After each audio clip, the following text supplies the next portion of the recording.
तोड़ने की, नफ़रत की राजनीति नहीं करते हैं, क्योंकि नफ़रत जो है टेम्पररी चीज़ है।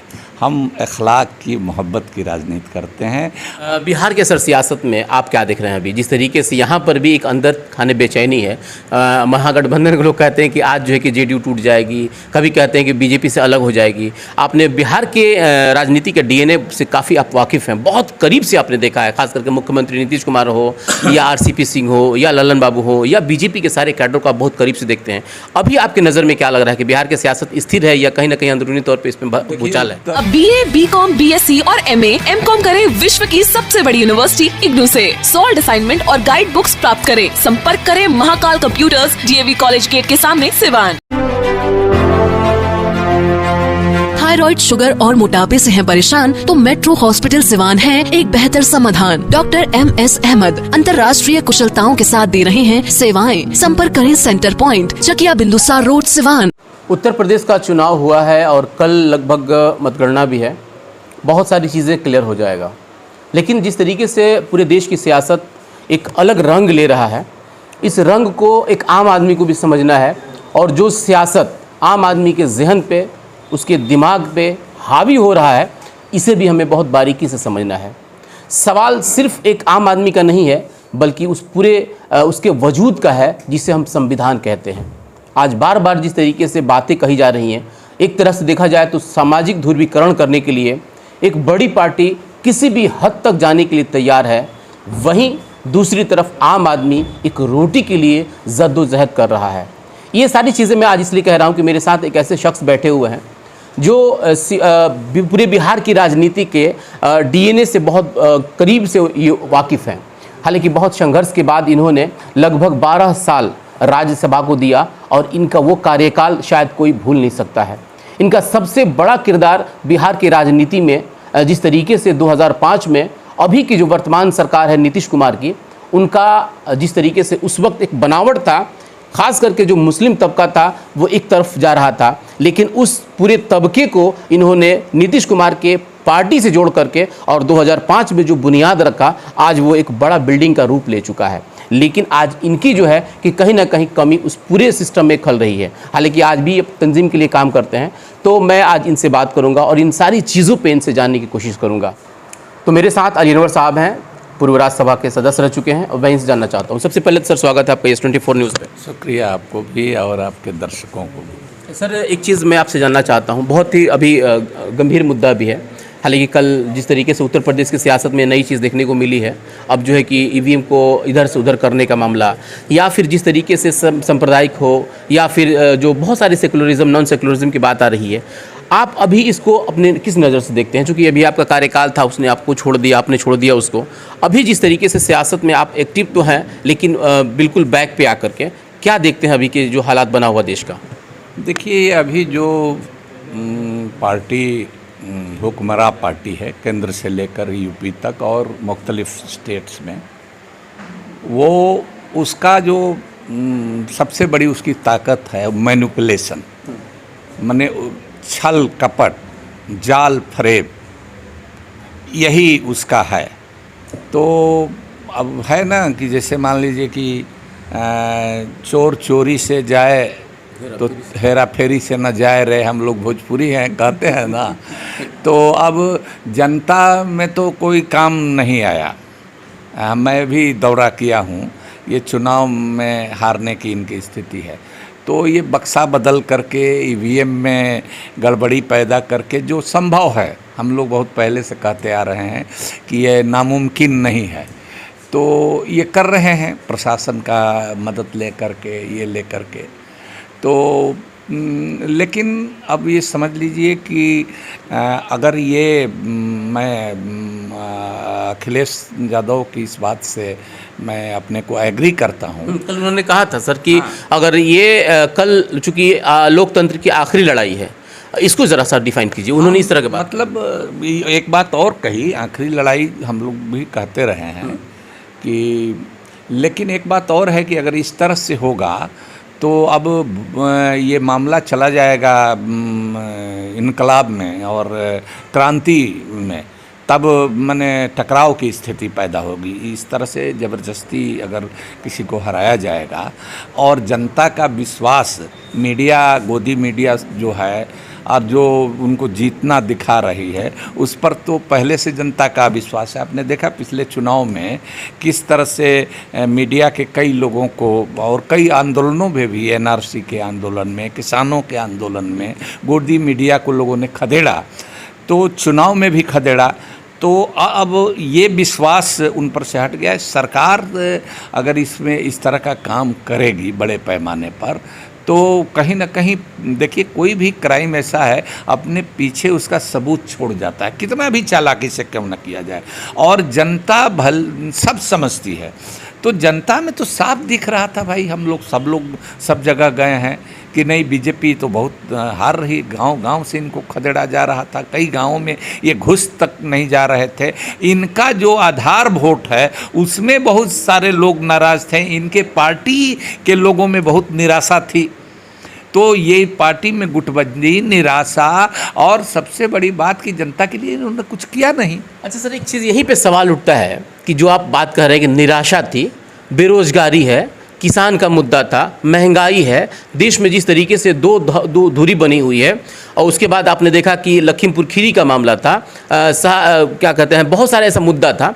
उसके बाद भी अगर एंटी इनकम्बेंसी सरकार के प्रति नहीं है, एग्जिट पोल के अनुसार जिस तरीके से उसको बढ़त दिखाया जा रहा है, तो फिर आखिर मामला क्या है सर? यही तो हम लोग को समझना है। ज़रा ही बताइए पहले। मामला बहुत सीधा साधा है। मामला ये है, देखिए कि जिस तरह से मीडिया, मैं खुद भी 24 साल से ज़्यादा में मीडिया में मैंने काम किया है। इलेक्ट्रॉनिक मीडिया नहीं थी लेकिन प्रिंट मीडिया में हमने काम किया।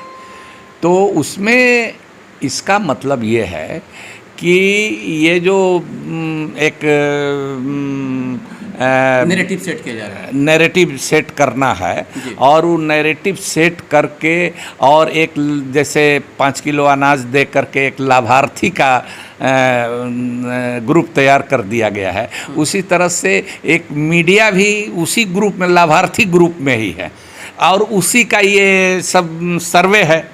तो वो इसलिए कह रहा है कि उसको मालूम है, उसको पूरी तरह से मालूम है, अंदर से है ना, मिला हुआ है, उसका पार्ट एंड पार्सल हो गया है मीडिया बीजेपी का।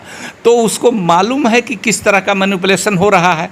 तो पहले से वो लोगों को बना के रखता है कि इस मैनिपुलेशन से हम जीत जाएंगे, तो लोगों को लगेगा कि देखिए हम तो कह रहे थे कि ये जीतेंगे। तो उनको मालूम है, अंदर की बात उनको मालूम है, तो वो पहले से हल्ला कर रहे हैं कि हल्ला ही है ये एग्जिट पोल जो है, हल्ला लोगों का जेहन बना रहे हैं, नहीं बीजेपी जीत रही है। क्योंकि आमतौर पर ये लोगों को इम्प्रेशन ये बन गया था, लोगों ने सरफेस पर, ज़मीन पर देखा था कि बीजेपी के खिलाफ एंटी इनकम्बेंसी है, विरोध है, और कुछ नहीं किया है। बेरोजगारी एक सवाल है और किसानों का सवाल है। तो बेरोजगारी और किसानों का ऐसा सवाल है जिसमें सभी जाति धर्म के लोग हैं। बिल्कुल, किसान भी सभी जाति धर्म के लोग हैं और बेरोजगार भी सभी जाति धर्म के लोग हैं, जो ज़्यादातर उनके वोटर होते थे। तो दलित और पिछड़े की एक एकता भी इधर बन गई है, और दूसरी चीज़ की उधर निराशा है। तो ये उनके हारने का पक्का माने ये मैसेज जनता में है। ये जीतेंगे, माने जो भी गड़बड़ी कर रहे हैं मैनिपुलेशन, हालांकि अभी भी हमको ये है कि ये जीतने नहीं जा रहे हैं, ये हारेंगे। बिहार के सर सियासत में आप क्या देख रहे हैं अभी? जिस तरीके से यहाँ पर भी एक अंदर खाने बेचैनी है, महागठबंधन के लोग कहते हैं कि आज जो है कि जेडीयू टूट जाएगी, कभी कहते हैं कि बीजेपी से अलग हो जाएगी। आपने बिहार के राजनीति के डीएनए से काफ़ी आप वाकिफ़ हैं, बहुत करीब से आपने देखा है, खास करके मुख्यमंत्री नीतीश कुमार हो या आरसीपी सिंह हो या ललन बाबू हो या बीजेपी के सारे कैडरों को आप बहुत करीब से देखते हैं। अभी आपके नज़र में क्या लग रहा है कि बिहार की सियासत स्थिर है या कहीं ना कहीं अंदरूनी तौर पे इसमें भूचाल है? उत्तर प्रदेश देश का सबसे बड़ा राज्य है। दुनिया के कई देश ऐसे हैं जो उत्तर प्रदेश के बराबर नहीं है, बिहार के भी बराबर नहीं है। जाहिर है उत्तर प्रदेश में बीजेपी हारेगी, नीतीश जी उसके साथ हैं, तो यहाँ की सत्ता डवाडोल होगी। यहाँ की ही नहीं होगी, मध्य प्रदेश भी डवाडोल होगा, हरियाणा भी डवाडोल होगा, समझ रहे हैं ना। कई राज्य इनके जो चंगुल में हैं वो सब निकल के, नाव डूबने लगती है तो भागते हैं लोग, तो भागेंगे। तो नीतीश जी तो फंस गए हैं, हम तो यही ना निकले तो यही कहे कि भाई ये तो अपने पैर पर कुल्हाड़ी चला दिए, तो वो तो छटपटा रहे हैं। लेकिन दिक्कत ये है कि इनकी क्रेडिबिलिटी का लेवल थोड़ा नीचे है। अब इतना जल्दी बदलिएगा तो जल्दी कोई विश्वास नहीं करेंगे, लेकिन वहाँ तो इनका दम घुट रहा है। ये तो देख ही रहे हैं। नहीं, उस नाव पर सवार रहेंगे तो नाव डूबने वाली है, तो खुद भी डूब जाएंगे। तो जो भी बचे, माल असबाब नहीं बचे लेकिन जान तो बचे, तो इसके लिए ज़रूरी है उनका ये करना। एक तरफ महागठबंधन जो है कि हर बार ये कहता है कि नीतीश जी को गठबंधन छोड़ देना चाहिए, तो छोड़ करके क्या वो महागठबंधन की तरफ आ सकते हैं, या सिर्फ बीजेपी और महागठबंधन का कभी अलायंस हो सकता है? इस तरह का भी हो सकता है भविष्य में? देखिए, राजनीति में, सियासत में कुछ भी मुमकिन होता है, असंभव नाम की कोई चीज़ नहीं होती है, कुछ भी हो सकता है। लेकिन आज आगे क्या स्थितियां बनती है, हमने सिर्फ इतना ही कहा कि नीतीश जी ने एनडीए महागठबंधन से अचानक रातों रात जो पाला बदल दिया, तो इसको ले करके उनकी क्रेडिबिलिटी का लूज हुआ है। पार्टियों की नज़र में नहीं, जनता की भी नज़र में। पार्टियां भले मिल जाए, मान ली कल लालू जी इनसे हाथ भी मिला सकते हैं, मिला लें, लेकिन लोगों को तो लगेगा कि भाई सत्ता के लिए ये लोग सिर्फ हाथ मिलाते, मौका परस्ती करते रहते हैं। तो इस तरह से ये परेशानी में है। और एक चीज़ और मैं आपको बात बताऊं कि ये इसलिए भी परेशान है कि कई बड़े नेताओं को बीजेपी ने अंदर इनके बड़े नेताओं को अंदर मिला रखा है, और इसलिए ये नहीं भागेंगे तो ये इनकी पार्टी भी टूट जाएगी। बड़ी महत्वपूर्ण बात सर कर रहे हैं आप, ये बिल्कुल कह रहे हैं।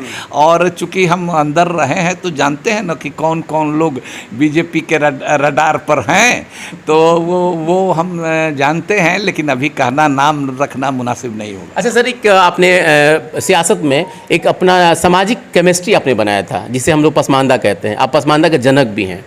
बहुत सारे लोगों को इस बात का कन्फ्यूज़न रहता है, और बात लोग खुल करके कह देते हैं कि मुसलमानों में तोड़ने की आपने राजनीति किया।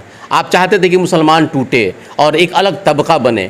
इसमें कितनी सच्चाई है? क्या आपने पसमानदा का इजाद सिर्फ इसलिए किया था कि मुसलमानों में टूट हो, या फिर एक अलग केमिस्ट्री बना करके आप इन लोगों को जो संवैधानिक हक था उसको दिलवाना चाहते थे? इसको ज़रा क्लियर कीजिए सर। हम तोड़ने की, नफ़रत की राजनीति नहीं करते हैं, क्योंकि नफ़रत जो है टेम्पररी चीज़ है। हम अखलाक की, मोहब्बत की राजनीति करते हैं, और जो इस्लाम का जो फ़लसफ़ा है उस पर पूरा भरोसा रखते हुए करते हैं। बात इतना ही है कि अगर कोई हमारे मुआसरे के अंदर, मुस्लिम मुआसरे के अंदर कोई अपने को आला अफजल समझता है, किसी को हकीर फ़कीर समझता है, किसी को रजील समझता है, किसी को अदना समझता है, ये गलत है। एक तो समाज से इतनी बात है, बाकी बात सरकार से है। सरकार से ये बात है कि भाई हमारी आबादी जितनी है, तो हमारी आबादी के तनासुब से जिस तरह से आप हिंदू समाज में सभी लोगों का, अगर बढ़ई और लोहार एक ही तरह की जात है तो दोनों का हिस्सा आप देते हैं, सोनार और ठठेरा का देते हैं, और जातियों का देते हैं, अति पिछड़ों में ये चंद्रवंशी का भी देते हैं, तो मलाह बिंद का भी देते हैं। तो उसी तरह से पसमानदा मुस्लिम, पसमानदा कोई एक बिरादरी तो है नहीं, पसमानदा एक धर्म भी नहीं है। हम ये बात जो पसमानदा निकाला तो कतई सिर्फ मुसलमानों के लिए नहीं है। चूँकि मुसलमानों के बीच हमने काम शुरू किया, एक उनके बीच ज़रूरत है कि उनमें ज़्यादा पसमानदगी, उनको संगठित करना है, मुत्तहिद करना है, मुतहर्रिक करना है, इसलिए उन पर हमने फोकस किया। लेकिन हम वहाँ से जाति नहीं कर रहे हैं, हम जमात की बात कर रहे हैं। ये लोग जाति की राजनीति ये लोग करते हैं। जो जनरल कैटेगरी के लोग हैं, राजपूत हो, भूमिहार हो, ब्राह्मण हो, इस तरह से सब जातियों का, और कुछ ऐसी ही तरह की फितरत हमारे कुछ लोगों के, आम लोगों की बात मैं नहीं कर, नेताओं के दिमाग में है। तो इस तरह से बांट करके रखना चाहते हैं, क्योंकि बांट करके रखेंगे तभी ना 5% 95 पर राज करेगा। तो इन राज करने वालों को हम लोग कहना चाहते हैं कि भाई एक ही वोट सबका है, तो हमारा वोट ज़्यादा है तो हमको हिस्सेदारी ज़्यादा मिलनी चाहिए। सर एक आखिरी कमेंट आपसे लेंगे कि जिस तरीके से अभी बिहार का जो मामला चल रहा है, आप इसको अगर नंबर से दिया जाए तो नीतीश कुमार के सरकार को आप कितना नंबर देंगे अपने तरफ से, जो आज के कार्यकाल है? खास करके बहुत से लोग कह रहे हैं कि मुस्लिम इन लोगों से ज़्यादा खुश हैं अभी के हालात में। मुसलमानों के लिए नीतीश कुमार ने बहुत कुछ किया है, तो आपकी नज़र में क्या लग रहा है, इसमें कितनी सच्चाई है? देखिए, ये तो बिल्कुल मैंने साफ है कि हमने ये भी न कहा था, किसी ने कह दिया हम निकले, तो इनके बड़े एक ओहदेदार ने, नीतीश जी ने नहीं कहा कि उनके जाने से कोई फ़र्क नहीं पड़ता है। तो फ़र्क तो दिख गया ना इस चुनाव में, एक भी इनका मुस्लिम कैंडिडेट नहीं जीता, तो फ़र्क दिख गया। तो आप समझ लीजिए, जनता ने तो बता दिया है कि क्या फ़र्क है। बीजेपी के साथ आप जाइएगा तो हम आपके बेगाने हो जाएंगे। तो कहने का मतलब कि जो हमने शुरू करके, पहले भी यही स्थिति थी 2005 से पहले, ये तो लालू जी से लड़ करके हमेशा हार जाते थे। जब हम गए, कुछ लोगों को हमने जोड़ा, और इन्होंने भी अपने किरदार से, अपने काम से, और चाहे अति पिछड़ों को 20% रिजर्वेशन देना की बात हो, चाहे कब्रिस्तानों की घेराबंदी हो, चाहे दंगा फसाद को लेकर के बात हो, तो ये सब रोका। लेकिन अब तो ये कमज़ोर हो गए हैं, और बीजेपी, अब तो बैसाखी है, बीजेपी के बैसाखी पर चल रहे हैं। तो कहाँ आए हैं इनके राज में? तो जिंदा सीतामढ़ी में देखा, एक पसमानदा मुसलमान को 80-85 साल साइकिल से आ रहा था, जिंदा जला दिया गया मेन चौक पर, दिन में उसको जला दिया गया। तो दंगे फसाद तो यहाँ हो रहे हैं इनके राज्य में। और इनकी, हालांकि हम ये नहीं कह रहे हैं कि ये खुद दंगा फसाद कर रहे हैं, इनके अंदर जो बीजेपी है वो करा रही है, और वो मजबूरी में ये नहीं रोक पाते। एक मिसाल के तौर पर मैं आपको बात कर रहा हूँ कि जो त्रिवेदी जो भागलपुर दंगे के में टेंटेड थे, उसको डीजीपी बनाए।